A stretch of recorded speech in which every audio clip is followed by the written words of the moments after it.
মুসলমানে মুসলমানে দ্বন্দ্ব করা চলবে না, সীসা ঢালা প্রাচীর হবে, কখনো তা টলবে না। তবেই শান্তি পাবে, অশান্তি দূর হবে, তবেই শান্তি পাবে, অশান্তি দূর হবে।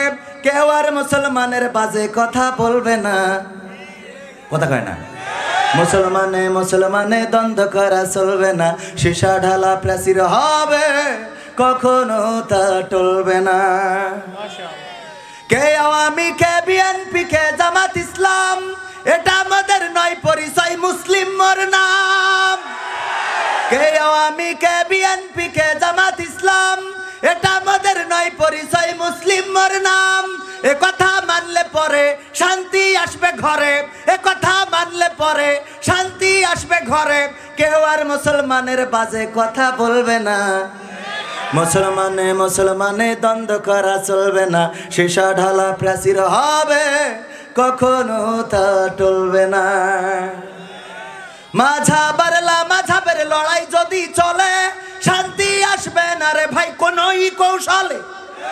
কওমিয়া আলিয়ার মাঝে লড়াই যদি চলে, শান্তি আসবে না রে ভাই কোনই কৌশলে।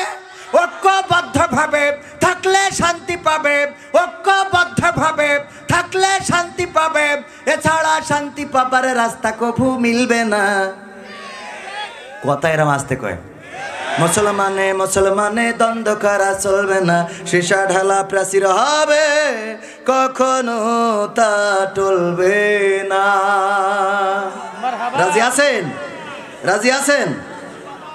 নির্বাচনের গরম হাওয়া লেগেছে, কি নির্বাচনের গরম হাওয়া লেগেছে।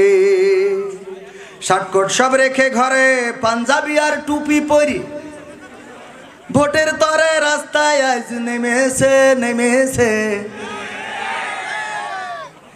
5টা বছর যদি ভালো কাজ করে, তাইলে ভোটের সময় টুপি পরি আর পাঞ্জাবি পরি দৌড়ইনো লাগে না। 5 বছর তুমি তিরানের চাইল ছেড়ি খাবা, 5 বছর তুমি বিধবা ভাতার কাঠ প্রবাসীর বউকে দুবা। আছে না নাই? প্রবাসীর বউর বিধবা ভাতার কাঠ করে দিয়েছে। জিজ্ঞেস করেছে মেম্বার সাহেব তুমি এ কাম করলি কেন? তো প্রবাসে থাকে ওর স্বামী। তা বলছে ওরে ভাই তুই তো জানিস নি, প্রবাসে থাকা আর মরি যাওয়া সমান কথা।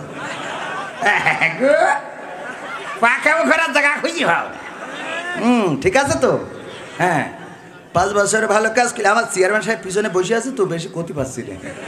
কলি মনে করবেন সব আমার করছে, আমি কিন্তু আপনার করছি না। আর আপনি কবে ঝাড়ি খাইছেন আমি দেখিস নাকি? আমি কোনোদিন দেখিও নি, আর দেখলেও তাই কব নাকি? কোনোদিনও কব না ইনশা আল্লাহ। নির্বাচনের গরম হাওয়া লেগেছে, শার্টকোট সব রেখে ঘরে, পাঞ্জাবি আর টুপি পরি, ভোটের তরে রাস্তায় আজ নেমেছে। নির্বাচনের গরম হাওয়া লেগেছে। কাউকে এখন ধরবে হাতে, কাউকে ধরবে পাই, বুড়ো চাচার বলবে ডেকে তুমি আমার ভাই। সুগন্ধি ছেলে আমি তোর ভাই হই কি করি? তোর বাপ আমার ভাই ছিল। ও চাচা সরি। কাউকে এখন ধরবে হাতে, কাউকে ধরবে পাই, বুড়ো চাচার বলবে ডেকে তুমি আমার ভাই। পকেট থেকে বের করিয়া দিবে টাকার নোট, বলবে আমি জনদরদি দিও আমায় ভুল। এসব শুনে কলিম চাচা অনেকখানি রেগেছে। কোন কারণে? কারণ কলিম চাচা চেয়ারম্যানের কাছে যেই বলছে, চেয়ারম্যান আমি তো বুড়ো হয়ে গেছি, আরে জন ছেলে বিলে মোটর সাইকেলের পিছনে নিয়ে ঘুরে বেড়াই, ওটা দেখার পরে বড় খারাপ লাগে। আমি আমার বুড়ির জন্য কিছু করতে পারলাম না। চেয়ারম্যান আমার একটা আশা, তুমি আমার বুড়ির জন্য একটা বিধবা ভাতার কাট করে দুবা। আমার চেয়ারম্যান সাহেব বলছে যে তুই এখনো মরিয়ে শান্তি পেলে না, আগে মরো তারপরে তোমার বুড়ির চিন্তা আমি করবা না। বলছে চেয়ারম্যান সাহেব দেখো গো, আমার জীবনে আমি কিছুই দিতে পারিনি বুড়িটা, আমি ওর একটা জীবদ্দশায় বিধবা ভাতার কাট করে দিয়ে একটু নিশ্চিন্তে মরতে চাই। চেয়ারম্যান বলছে এটা তো আইনি নেই, তুমি মরলি না বিধবা হবে, এখন তোমার ও নিশ্চিন্তান করতে আসছি। এই জন্যই ওই চাচা একটু রেগে গেছে, অন্য কিছু না হলো। নির্বাচনের গরম হাওয়া লেগেছে। তারপরে এইবার কি বলছে, ও আচ্ছা আচ্ছা ওইটা পড়ে নিলাম। পড়বে না মাজুজু ছাড়া কেমন ইমানদার, জানে না কোনটা কিসের নামাজ কোনটা জানাজার। ঈদুল আজহা পালি বলবে এই দেশে ইসলাম থাকবে না। সংবিধানে রাষ্ট্র ধর্ম ইসলাম আছে বলে তোমার কেন জ্বলে রে বন্ধু, তোমার কেন জ্বলে? শয়তানে জ্বালে কি আগুন তোমারই বগলে, তোমার কেন জ্বলে রে বন্ধু, তোমার কেন জ্বলে? ইসলাম হলো শান্তির ধর্ম, আছে সুবিচার, অন্য ধর্মের প্রতি কভু করে না অবিচার। মিলেমিশে থাকার কথা, মিলেমিশে থাকার কথা দিয়েছেন নবী বলে, তোমার কেন জ্বলে রে টাকলাই, তোমার কেন জ্বলে? আছে নিষেধ ধর্ম নিয়ে করা বাড়াবাড়ি, না জানিলে কিতাব খুলে দেখো তাড়াতাড়ি। যার ধর্ম সে করবে পালন, যার ধর্ম সে করবে পালন, কোরআনেতে বলে তোমার কেন জ্বলে রে ম্যাগনেট, তোমার কেন জ্বলে? ঠিক আছে তো, তোমাদের জ্বললেও লাভ হবে না। এই দেশ তিতুমিরের বাংলাদেশ, এই দেশ খান জাহানের বাংলাদেশ, এই দেশ শাহজালালের বাংলাদেশ, এই দেশ শাহ মাকদুমের বাংলাদেশ, এই দেশ বঙ্গবন্ধুর বাংলাদেশ। এই দেশে ইসলাম ছিল, ইসলাম আছে, ইসলাম থাকবে। যারা ইসলামকে এই দেশ থেকে সরাতে চাইবে, ইতিহাস সাক্ষী, তারা ইতিহাসের রাস্তা করে নিক্ষিপ্ত হবে। কানাডায় তাই জায়গা হয় না, তাহলে চোখ আলাদা হলে কি হইতো?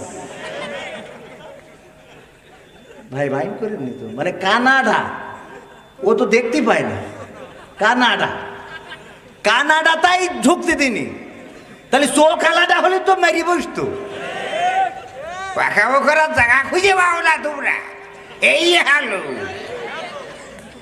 আবার এই হ্যালো কইলে আবার অনেকেই রাগঝাক করে, আবার এটা না কইলে আপনাদের ভাল লাগে না। কোন আপনাদের জন্য ক লাগে কিনা, ক লাগে কিনা? তবে এখানে যারা আছে, আমার বিশ্বাস এখানে বাংলাদেশের বীরেরা এখানে বসে আছে, যে ধর্মেরই হোক। কারণ এই দেশ আমাদের, দল মত ধর্ম বর্ণ নির্বিশেষে এই দেশ কাদের? আমাদের। এই দেশের জন্যে, এই দেশের স্বাধীনতার জন্যে আমরা মিলেমিশে কাজ করতে চাই। হিন্দুরা ইসলামের পক্ষে ভোট দেয় না।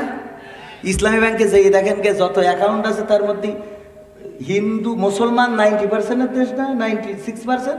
যেই দেখেন 50% মুসলমানও ইসলামী ব্যাংকে অ্যাকাউন্ট নেই, কিন্তু হিন্দু যা আছে তার মধ্যে 90% লোকের অ্যাকাউন্ট হলো ইসলামী ব্যাংকে। বিশ্বাস না হলে যত অফিসার আছে জিজ্ঞেস করে দেখেন। পাখাও যেই যাচাই করে দেখেন, তার মানে সবাই ইসলাম চাই। কি চাই? ইসলামে শান্তি আছে না নাই? আরে এতে যে কি শান্তি আছে সে ওয়াজের মুখে আজকে যাব না, গেলি বুঝতে পারতেন। তা আমি এখন ওয়াজ করবো না, করবো নাকি? করবো।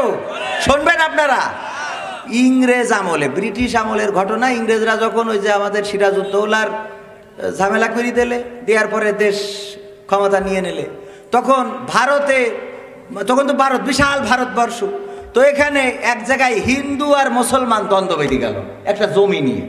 এই জমির মালিক হিন্দু, উনি দাবি করতেছে আমার জমি, আবার পাশে যে মুসলমান ও বলছে আমার জমি। দুইজনে দ্বন্দ্ব করতে করতে এটা একটা দ্বন্দ্ব থেকে প্রতিবেশীর দ্বন্দ্ব, কিন্তু এটা চলে গেল সাম্প্রদায়িক দ্বন্দ্বে। হিন্দু ঘোষণা করে দিলে ও আমার, হিন্দু ভাই ও বাবাজিরা আমার, যদি এই জমির মালিকানা আমাকে তোমরা করে দিতে পারো, তাহলে আমি এখানে মন্দির বানাই দেবো। কি বানাই দেবে? মন্দির। আর মুসলমান বলল, ও আমার মুসলমানেরা সবাই একত্রিত হও, যদি এই জমির মালিকানা আমার করে দিতে পারো তাহলে আমি এখানে মসজিদ বানাই দেবো। আপনারা কের পক্ষে?